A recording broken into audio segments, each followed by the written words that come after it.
Bismillahirrahmanirrahim. Alhamdulillah. Wassalatu wassalamu ala Rasulillah wa ala alihi wa sahbihi wa man wala, amma ba'd. Kepada ummahat dan akhwat sekalian rahimani wa rahimakumullah, kita melanjutkan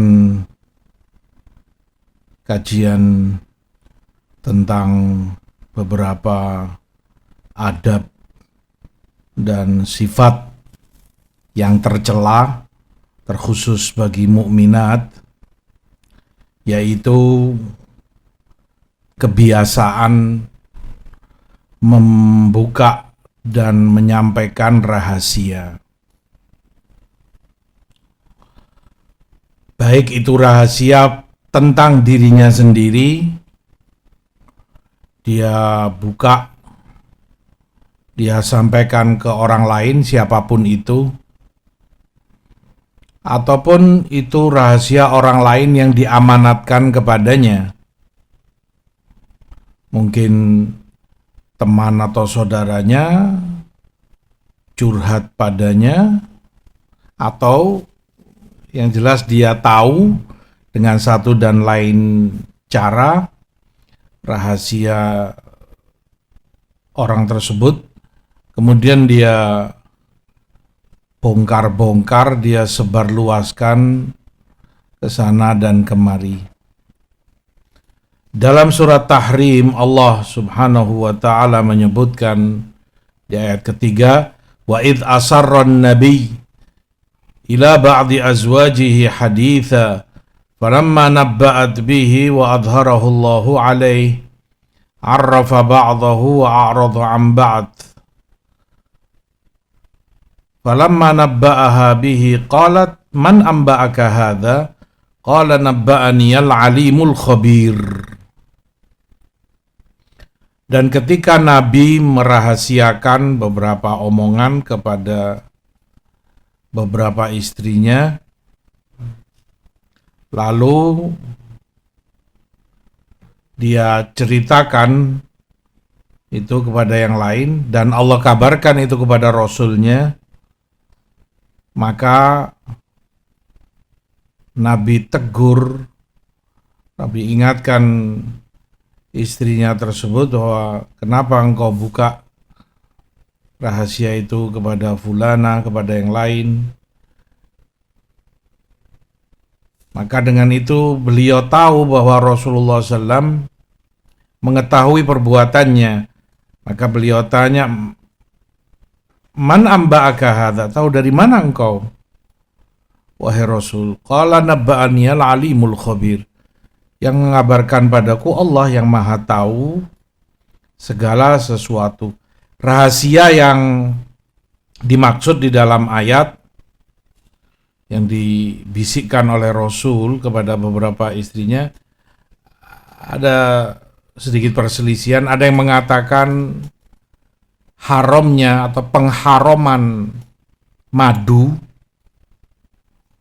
bagi diri Rasul Sallallahu Alaihi Wasallam, dan ma'ruf kisahnya setelah beliau pulang dari rumah beberapa istrinya, Hafsah dengan diperintah atau ini oleh Aisyah radhiyallahu anhum, kamu katakan kepada Rasul bahwa aroma mulut engkau wahai Rasul bau. Karena mereka tahu para istri Nabi itu paling tidak disenangi Rasulullah SAW. Kalau dari tubuhnya, apalagi dari mulutnya, keluar aroma yang gak nyaman. Karena beliau sering dekat tentunya dengan orang, sahabatnya, tamu-tamunya. Tentu akan terganggu dan tidak baik kalau aromanya sesuatu yang busuk atau gak enak. Demikian pula dekatnya beliau dengan para malaikat alaihimussalam, karena malaikat juga terganggu dengan apa yang Bani Adam terganggu darinya. Maka dikatakan itu mulutmu bau ya Rasulullah. Rasul dikatakan itu karena Rasul dari rumah Sofiyah atau salah satu istri beliau. Kata beliau, padahal aku baru makan madu atau minum madu di sana. Maka mereka katakan kembali, mungkin lebahnya memakan maghafir. Maghafir itu salah satu bunga di sana, dikenal pahit atau ini, sehingga mengeluarkan aroma yang kurang enak di mulut. Alhamdulillah, karena kasus itu Rasul SAW sampai mengharamkan madu untuk dirinya. Atau yang kedua, terkait pengharaman Mariyah Al-Qibtiyah radhiyallahu taala anha. Walhasil ketika beliau dapati Maria di rumah Hafsah, saat itu giliran Hafsah radhiyallahu taala anha, maka Hafsah katakan, wahai Nabi, engkau datang kepadaku di hari giliranku tidak seperti yang engkau datang di istri-istrimu yang lain. Engkau datangkan Maria ini di tempat tidurku, itu rumahku. Maka kata Rasulullah, ala tardain an uharrimaha fala aqrubha. Apa ridho anti kalau aku haramkan Maria ini bagiku, sehingga aku enggak mendekat lagi padanya? Qalat bala. Kata Hafsah, tentu aku ridho. Wajar karena perempuan cemburu ini itu. Qala faharramaha, maka diharamkan oleh Rasulullah SAW Maria. Tapi kemudian Nabi katakan, la tadhkuri dzaliki li ahadin. Tolong jangan anti sebut-sebut itu kepada siapapun. Kalau Rasul telah mengharamkan Maria untuk dirinya. Rahasia itu yang kemudian dibuka, ternyata disampaikan kepada yang lain. Ini kasus Maria atau kasus yang pertama tadi, madu?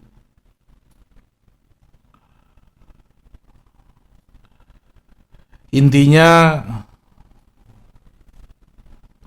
dibuka apa yang Rasul minta kepada mereka untuk merahasiakan.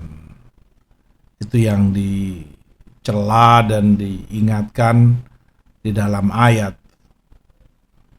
Tapi di sisi lain juga akhlak mulia yang Allah sebutkan tentang Rasulnya menjadi ibrah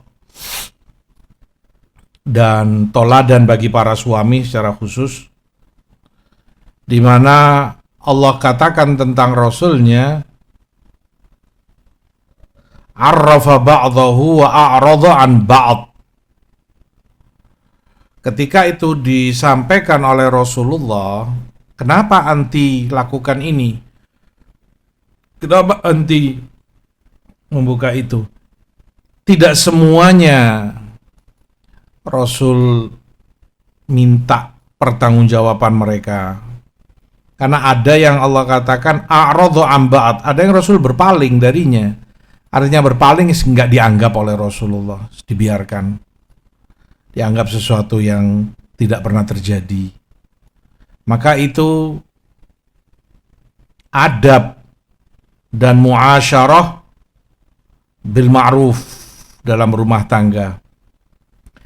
Diminta dan dituntut suami itu tidak segala semua kekurangan, kesalahan istrinya dia bisa tuntut.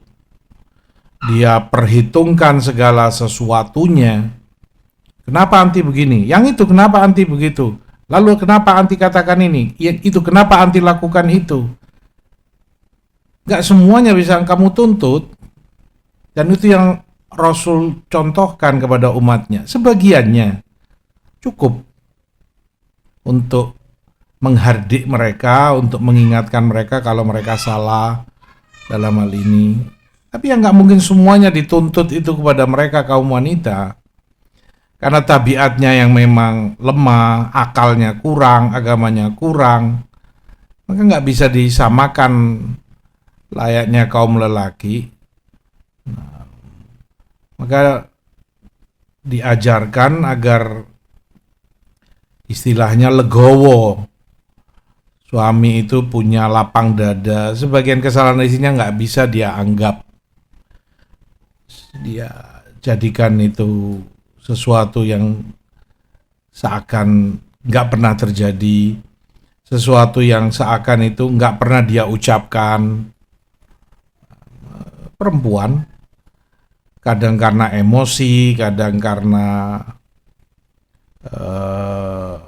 perubahan watak dan sifatnya labil, terutama ma'ruf lah di kalangan Banat Hawa, terutama saat mereka kedatangan tamu bulanannya, biasanya labil, seringnya kejiwaannya nggak karuan, bawaannya mungkin emosi, gampang tersinggung. Di saat-saat itu mungkin saja dia ucapkan kata-kata yang itu sebetulnya nggak ada dalam hatinya, tapi karena sifat atau watak yang kurang stabil, dia bisa mengucapkan ini, bisa mengucapkan itu. Intinya, seorang suami diminta untuk bijak, untuk arif, tidak menuntut kepada istrinya segala sesuatu. Arrafa ba'dahu wa a'radu an ba'd. Sebagiannya mungkin kamu bisa tuntut, sebagiannya kamu tutup mata istilahnya. Anggap nggak terjadi. Ya tentu ukurannya syariat, kamu pandang mana kesalahan yang tidak bisa kamu tolerir, tidak bisa kamu diamkan, kamu harus tegas di situ. Kamu ingatkan, kamu marahi dengan ma'ruf. Yang lain tadi, anggap angin lalu yang tidak pernah terjadi. Dengan itu, keharmonisan akan kamu dapati di rumah tanggamu. Dengan itu, kamu bisa hidup nikmat, tenang di sisinya, litaskunu ilaiha. Karena kalau nggak gitu, ya hatta suami juga nggak akan bisa dapat ketenangan di sisinya. Dia merasa banyak sekali kekurangan makhlukoh ini, satu ini. Bikin kesal, bikin jengkel. Kemarin bilang gini, sekarang bilang gitu. Kemarin ngelakukan ini, sekarang ngelakukan itu. Ya akhi, nggak semuanya bisa kamu tuntut itu kepada mereka kaum wanita. Lupakan sebagiannya. Jangan anggap. Nah, kembali kepada pembahasan kita. Menjaga rahasia itu Allah sebutkan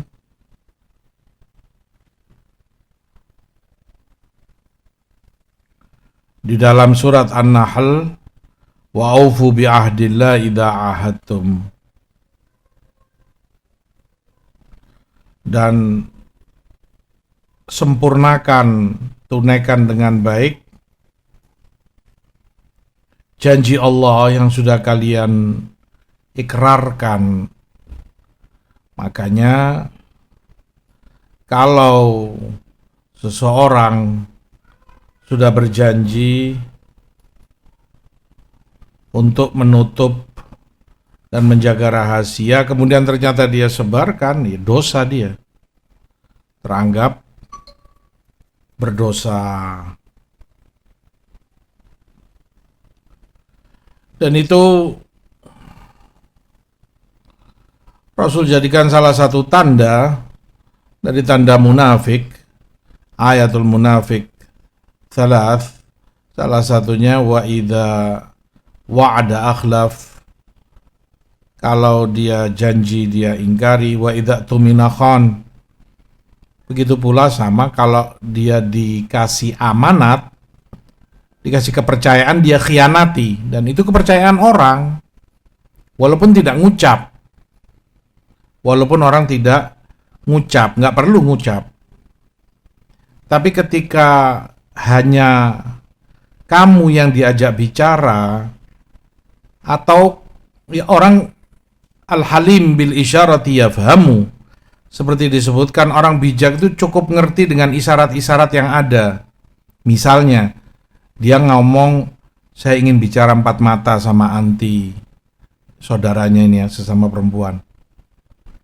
Atau misalnya kamu dipegang tanganmu, diajak masuk ke kamar berdua, lalu dia bicara ini itu. Itu kan pertanda kalau itu rahasia. Nggak perlu dia katakan ini rahasia ukht, tolong dijaga, nggak usah dibuka. Nggak perlu dia katakan itu.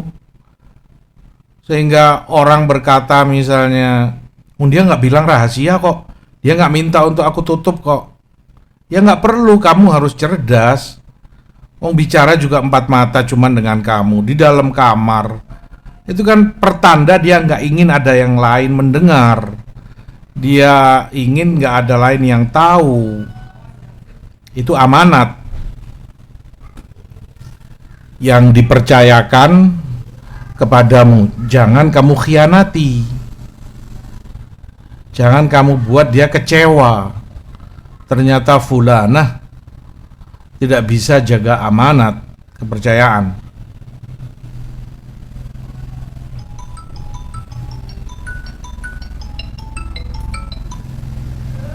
Makanya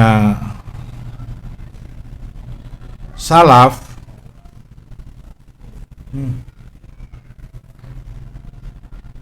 ya.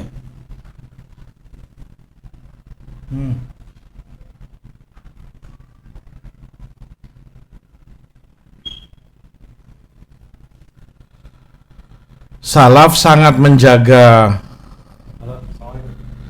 rahasia yang dipercayakan kepadanya dan tidak mereka sampaikan kepada yang lain. Di Bukhari Muslim dari Aisyah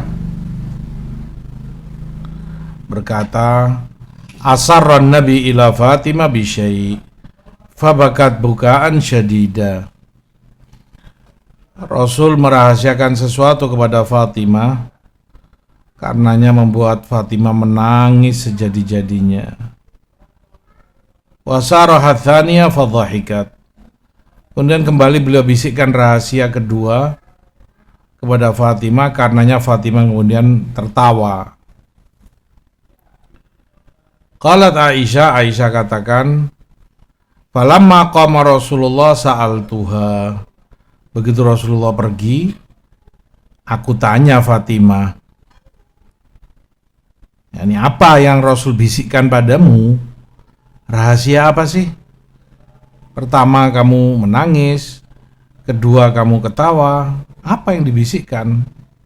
Maka Fatimah jawab, ma kuntu liufshiya sirra Rasulillah. Aku nggak mungkin membuka rahasia Rasulullah SAW karena sudah dibisikkan. Berarti kan rahasia. Seperti tadi, orang membisikkan pelan-pelan kepadamu di telingamu, berarti itu dia tidak ingin ada orang lain tahu. Begitu Rasulullah wafat, kembali Aisyah tanya, sekarang kamu harus kabarkan apa yang Rasul sampaikan padamu. Ya karena Rasulullah telah wafat, apa yang dikhawatirkan itu telah hilang. Makanya kata Fatimah, amal an na'am. Kalau sekarang boleh kamu tahu Rasul telah wafat sallallahu alaihi wasallam. Yang pertama, Rasul bisikkan kepadaku bahwa Jibril alaihissalam membaca Quran kepadaku tiap tahun sekali. Tahun ini Jibril bacakan Quran 2 kali kepadaku, dan itu pertanda bagiku bahwa ajalku telah dekat. Maka aku menangis karena pertanda dekatnya kematian Rasul SAW. Kemudian beliau bisikkan yang kedua, wahai Fatimah, tidakkah kamu ridho bahwa kamu Allah jadikan sebagai sayyidah nisa ahlil jannah, sebagai pemimpinnya para wanita-wanita jannah? Maka aku tertawa. Asyahid, bagaimana Fatimah menjaga, menutup rahasia itu, dan itu sifat mukminah, watak terpuji dari seorang mukminah, menjaga rapat-rapat rahasia yang disampaikan kepadanya. Begitu pula di Bukhari, kisah ketika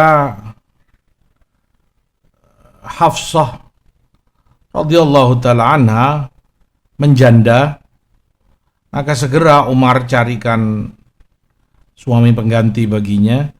Umar tawarkan kepada Abu Bakar. Abu Bakar mengambangkan masalah. Ya, aku pikirkan dulu, aku lihat dulu masalahnya. Maka Umar tawarkan kepada Utsman. Utsman juga ngasih jawaban serupa. Aku pikirkan dulu, aku lihat Umar bagaimana ini itu. Sampai kemudian beberapa malam gak ada jawaban dari Abu Bakar, gak ada jawaban dari Utsman. Lalu dilamar oleh Rasulullah SAW dan beliau nikahi. Setelah nikah dengan Rasul, baru Abu Bakar datang kepadaku, tanya, Umar, mungkin beberapa hari lalu engkau tawarkan Hafsah kepadaku, dan aku kasih jawaban yang ngambang kepadamu.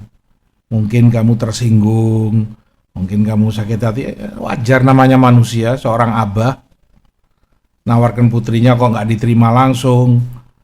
Kenapa dengan putriku, kurang cantik kah, kurang muda, atau apa kekurangannya? Kata Umar, iya memang Abu Bakar, terus terang aku agak tersinggung begini.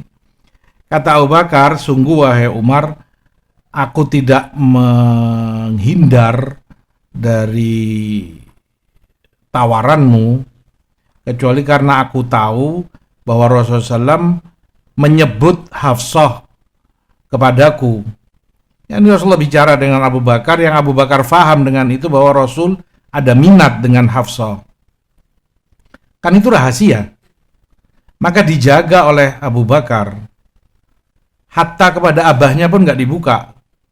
Sedemikian rupanya para sahabat menjaga rahasia. Abu Bakar gak kemudian buka misalnya, Umar, kayaknya Rasulullah minat sama Hafsah. Beliau bicara kemarin padaku misalnya, Hafsah gini ya, Kif kalau aku lamar, Kif kalau aku minta begini. Abu Bakar sama sekali gak buka mulut. Bahkan ketika ditawarkan kepadanya, kalau saja itu tidak ada, pasti aku terima tawaranmu untuk menikahi Hafsah. Intinya tadi bahwa bagaimana sahabat jaga rahasia, gak beliau buka. Bahkan itu, kalaupun misalnya dibuka, mungkin orang katakan makgul, logis wong itu Umar abahnya sendiri. Tapi enggak, karena itu rahasia, amanat. Rasul hanya bicarakan itu berdua dengan Abu Bakar, ya ditutup oleh Abu Bakar. Tidak beliau buka kepada siapapun, bahkan kepada Umar, ayahnya.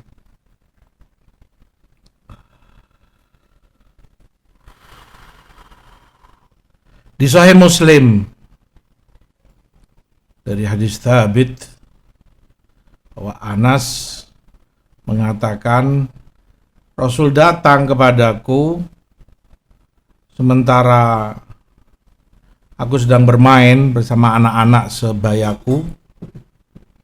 Beliau salam, lalu beliau utus aku dalam beberapa hajat beliau, ada urusan beliau pribadi.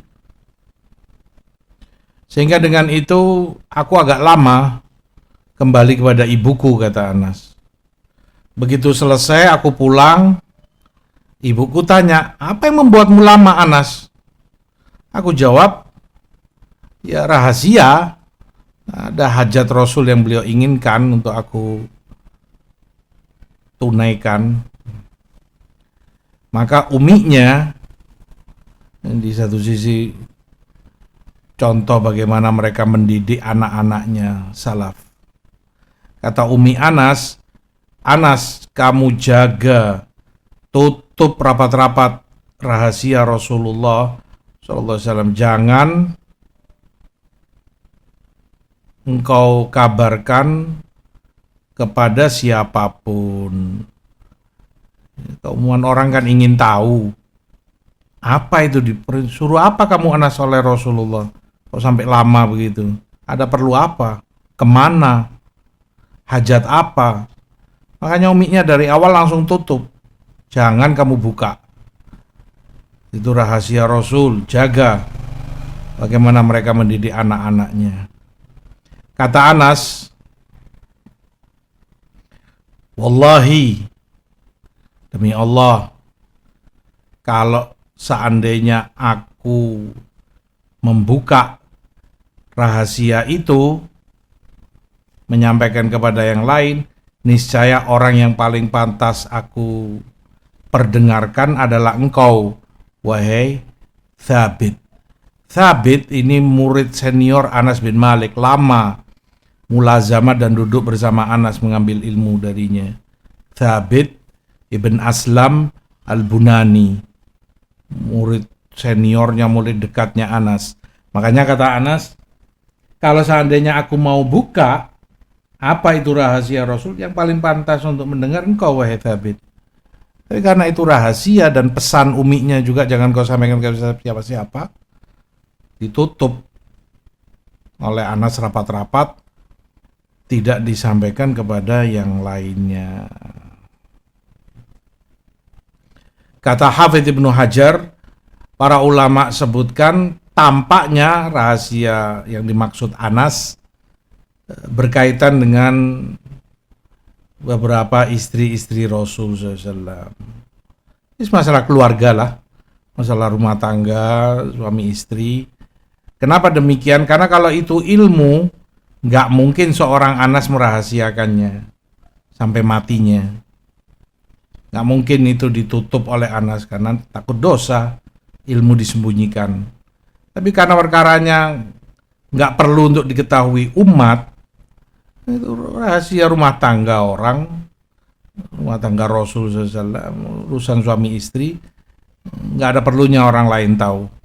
Makanya kemudian ditutup dan tidak dibuka sama sekali oleh Anas sampai akhir hayatnya. Ala kulli hal,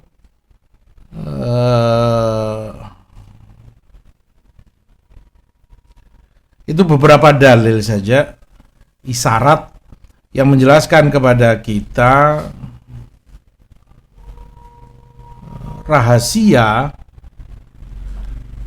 ketika itu dibuka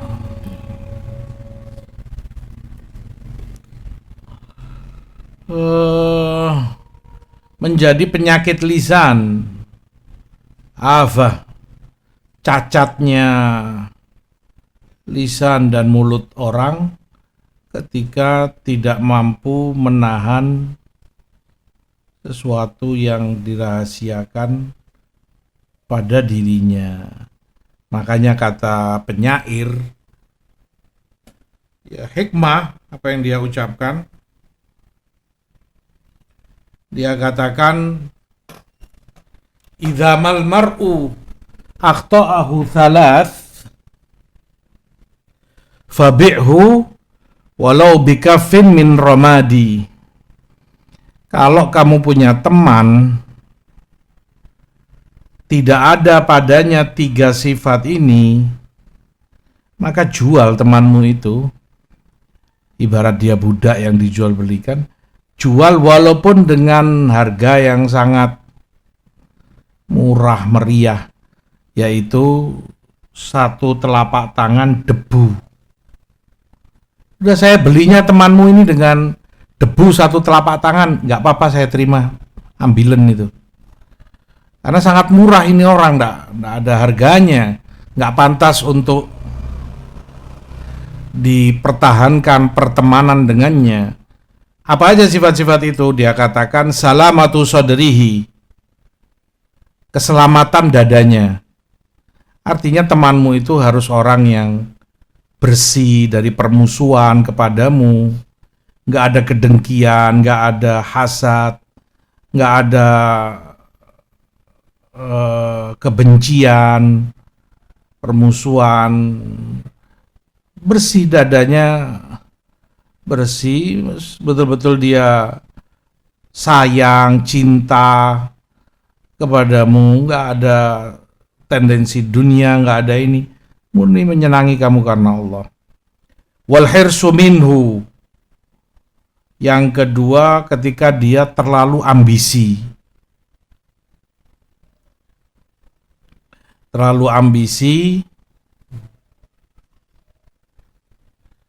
dalam apa ya? Kalau itu dalam dunia itu tercela.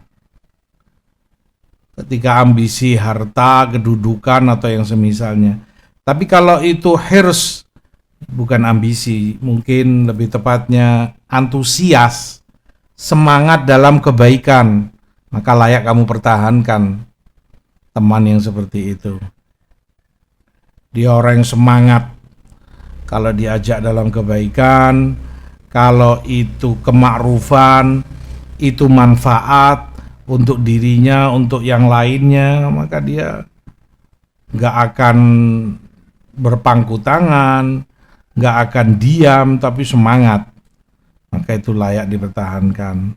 Maka kalau ada teman yang sebaliknya, ambisinya kepada dunia, harta, malas dalam kebaikan, berat sekali untuk diajak ta'awun atau kerjasama dalam hal-hal kebaikan umum untuk sesama umahat, akhwat, jual walaupun dengan debu satu telapak tangan.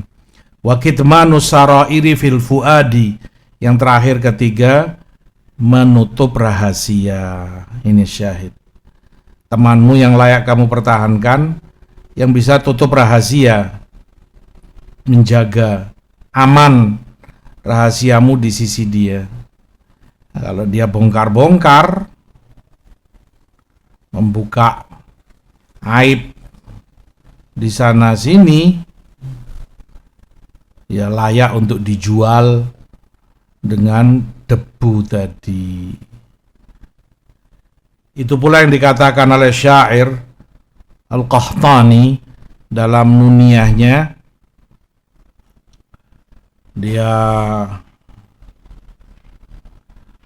sebutkan wahfur lisirrika fi fuadika malhadan wadfinhu fil ahsyai ayyid divani. Rahasia yang sudah disematkan pada dirimu, ya kamu dipercaya mendengar dan mengetahui itu rahasia, maka kamu harus kubur dalam-dalam di sanubarimu, gali untuk mengubur rahasia itu, galian yang sangat dalam di dalam seluk-beluk hatimu. Tutup rapat-rapat. Ya istilahnya kayak jenazah, karena ditutup, dikubur dalam, kan aman. Satu, dia nggak kelihatan. Dua, dia nggak keluar bau. Kalau di luar kan ya tentunya jasad manusia akan bau dari busuk, jadi bangkainya. Ketiga, dia aman, nggak digali oleh beberapa binatang yang suka makan bangkai seperti babi hutan atau semisalnya. Walau muhim kan diperintah untuk dikubur agar dia aman, tertutup di dalam. Nah, seperti itu pula rahasia, nggak bisa digali-gali, nggak bisa dikeluarkan. Karena mungkin ada orang yang korek-korek kepadamu. Katanya anti yang tahu, kayaknya anti yang denger, anti yang diajak bicara, anti yang ini. Apa sih masalahnya? Apa yang anti tahu? Kamu dikorek-korek. Orang ingin tahu apa yang dirahasiakan itu. Tutup dan kubur dalam-dalam. Inna sadiqa ma'al aduwi kilahuma fi sirri inda ulin nuha syakalani. Dan dalam hal rahasia,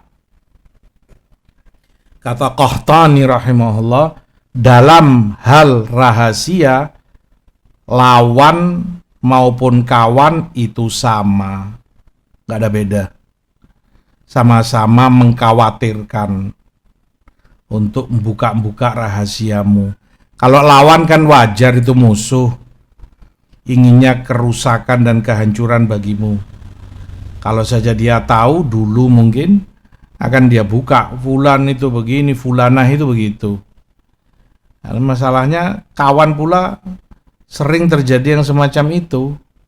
Padahal itu teman dekatmu, orang akrab-akrabnya orang denganmu. Ternyata buka-buka juga rahasiamu.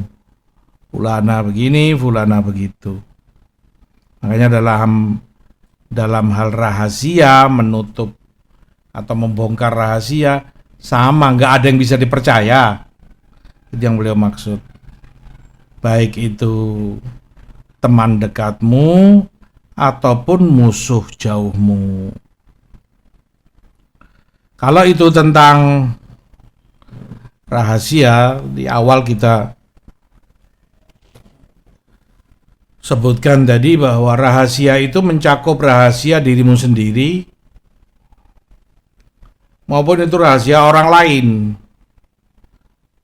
Sama-sama penting untuk ditutup. Itu hukum asalnya. Jangan kamu buka kepada orang. Allah ajarkan itu seperti dalam kisah Nabi Yusuf alaihissalam. Nah, kisahnya kalian tahu bagaimana beliau mimpi melihat bulan, matahari, bintang sujud kepadanya. Dan ayahnya tahu takwil dari mimpi itu, Nabiullah Ya'qub alaihissalam. Maka yang dinasehatkan kepada Yusuf, qala ya bunayya la taqsus ru'yaka ala ikhwatik fayakidu laka kaida inna syaitana lil insani aduwwum mubin. Anakku, jangan kamu ceritakan mimpimu itu kepada saudara-saudaramu. Ditutup. Itu rahasia. Karena kalau kamu buka, mereka akan buat makar nanti kepadamu. Kamu akan celaka. Dan syaitan memang musuh nyata bagi manusia. Karena takwilnya bahwa berarti Yusuf kelak akan dihormati, akan tunduk kepadanya, keluarganya, saudaranya, dan ma'ruf kisahnya memang seperti itu di akhir hayatnya. Makanya beliau dinasehatkan oleh ayahnya untuk jangan kamu buka rahasia ini, jangan kamu kisahkan mimpimu itu. Aku mimpi begini begitu. Nah, karena pertanda mereka semua akan sujud dalam rangka tunduk, mengagungkan dan butuh kepada bantuan Yusuf, karena masa itu masa paceklik, butuh pangan, butuh sembako atau semisalnya. Orang bisa hasad, berarti ini anak kelak jadi pemimpin, orang kaya, orang berkecukupan, kita sampai tunduk padanya. Muncul sifat-sifat syaitan. Nah, makanya diminta untuk itu ditutupi dan tidak disampaikan. Di dalam hadis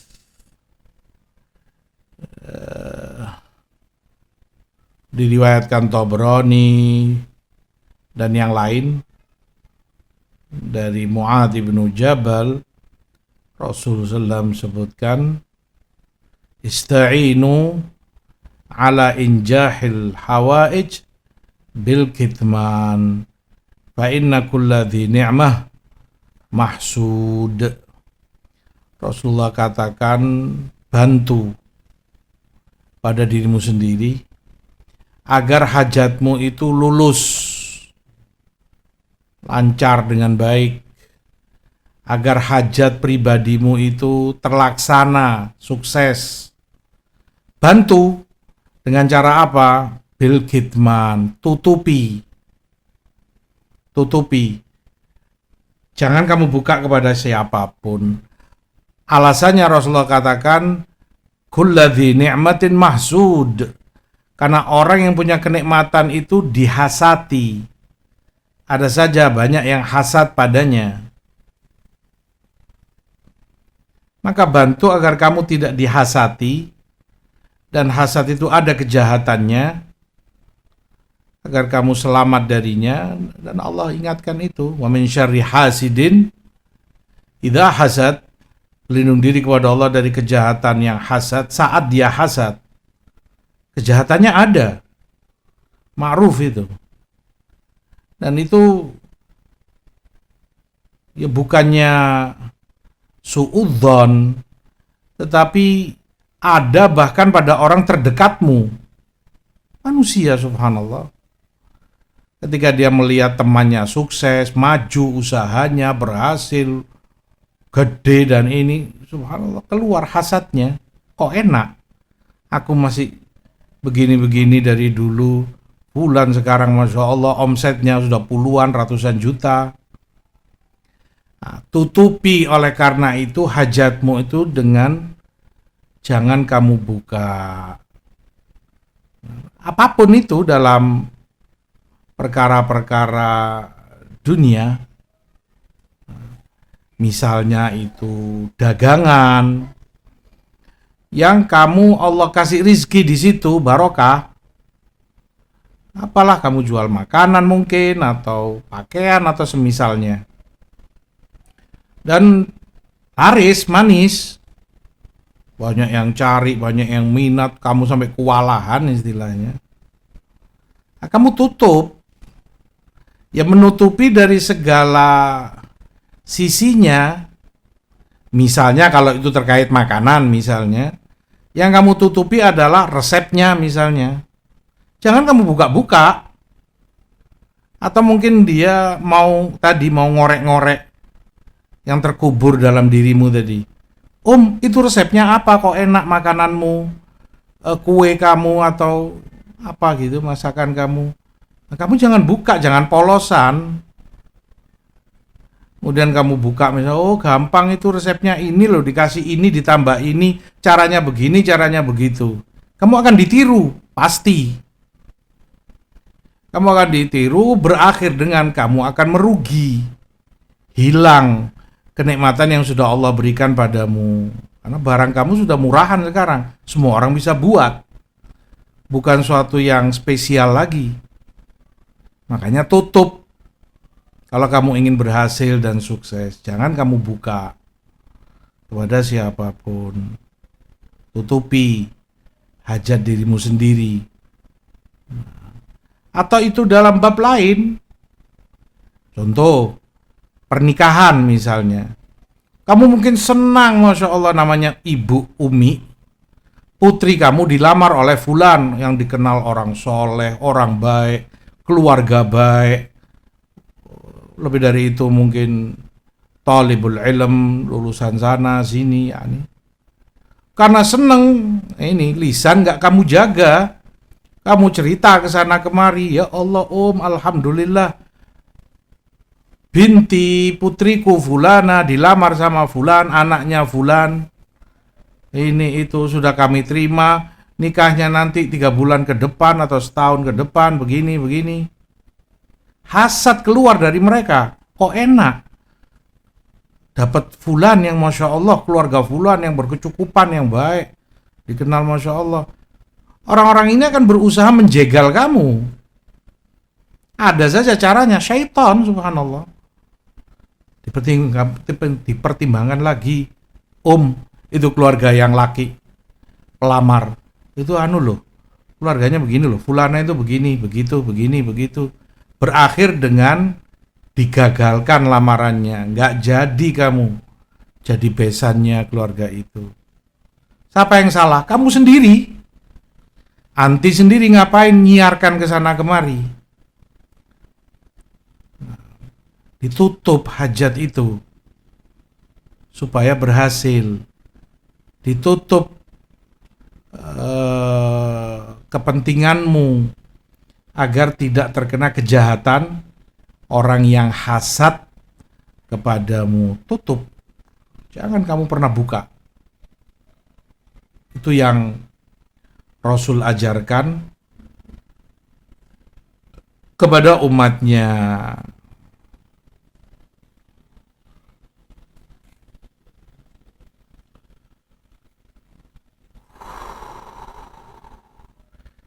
Itu terkait rahasia pribadi, kepentingan-kepentingan yang ada pada dirimu.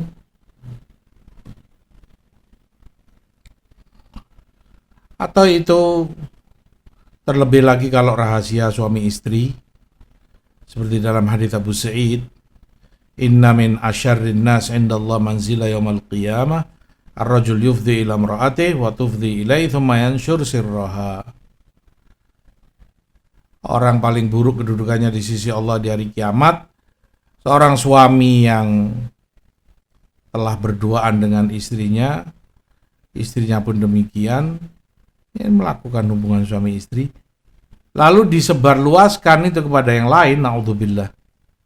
Suamiku itu begini, suamiku itu begitu. Oh dia Masya Allah ini itu, perkara rahasia ranjang. Atau si lelaki juga naudzubillah nyampaikan hal yang serupa, istriku begini, istriku begitu, kami begini, kami begitu. Itu orang yang paling buruk kedudukannya di sisi Allah, karena dia nggak punya malu. Rahasia yang tingkat tinggi nggak boleh dia buka. Itu istilah orang top secret yang tidak bisa dibagikan kepada siapapun. Kok bisanya tanpa malu dia bicarakan dengan bangga kadang.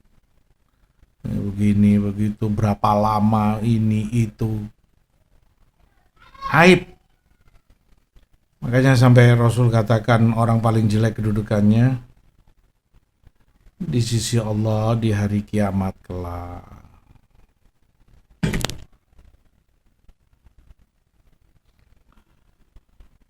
Intinya penyakit lisan ketika orang itu gampang membuka dan menyebarkan rahasia. Kata Ali bin Abi Thalib radhiyallahu an, sirruk asiruk, fa in takallamta bihi sirta asirah. Rahasiamu itu tawanan bagimu. Layaknya kamu yang menang. Rahasia itu tawanan di tanganmu. Ya kalau tawanan di tanganmu kan kamu yang kendalikan. Kamu suruh dia masuk, kamu suruh dia keluar, kamu suruh dia push up, kamu suruh dia apa, terserah kamu yang tawan. Tapi kata Ali, kalau sudah kamu bicarakan, kamu buka ke orang lain, kamu yang menjadi tawanan, berubah sekarang. Kamu tawanan rahasiamu. Artinya sekarang kamu ketakutan. Orang itu bisa ngancem kamu yang tahu rahasiamu. Tak bongkar lu nanti. Kamu kalau nggak nurut, kamu kalau nggak ngelakukan ini, kalau nggak begini, aku sampaikan nanti. Aku buka ini rahasia. Kalau kamu ternyata begini, pernah begitu. Kamu sekarang jadi tawanan. Siapa yang salah? Kamu sendiri. Ngapain kamu sampaikan itu rahasia ke orang lain? Sekarang berubah kamu yang jadi tawanan. Yang semula kamu yang menjadi tuannya rahasia kamu, aman jadi tawanan kamu sendiri. Makanya diperintahkan untuk rahasia itu aman ditutupi. Kata Ali pula, ma wada'tu sirri inda ahad afsyahu alayya falumtuhu ana kuntu adyaku bihi haitsu istauda'tuhu iya. Kalau orang aku sampaikan rahasiaku, hajatku, kemudian dia bongkar, dia sampaikan ke sana kemari, ya aku sulit untuk menyalahkan dia saja. Karena kesalahan pertama ada padaku. Dadaku ini sempit, tidak mampu menahan, menyimpan rahasiaku sendiri. Kan orang kadang begitu, karena merasa berat, nggak bisa nahan sendiri, akhirnya dia curhat ke sana kemari. Artinya kamu sendiri nggak bisa nyimpen rahasia kamu. Bagaimana kamu mengharap orang akan menyimpan rahasiamu? Kamu sendiri nggak bisa nyimpen. Terbukti kamu bicara ke orang, siapapun orang itu, orang dekatmu, paling akrabnya orang, puluhan tahun berjalan bersamamu, kamu sudah nggak bisa jaga rahasiamu. Bagaimana orang kamu berharap bisa menjaga rahasiamu? Itu yang dimaksud oleh Ali. Makanya jangan pernah kamu buka rahasiamu kepada siapapun. Kata Umar bin Abdul Aziz, hati itu wadahnya rahasia. Ibarat ember kan wadahnya air. Dan mulut itu gemboknya. Lisan itu kuncinya. Maka kata Umar bin Abdul Aziz, hendaknya masing-masing orang menjaga betul kunci rahasianya, yaitu lisannya. Karena kalau lisanmu sudah terbuka, ibarat kunci tadi buka gembok.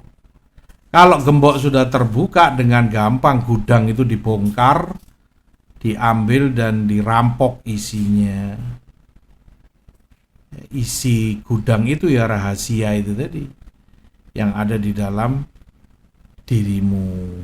Nah, demikian beberapa riwayat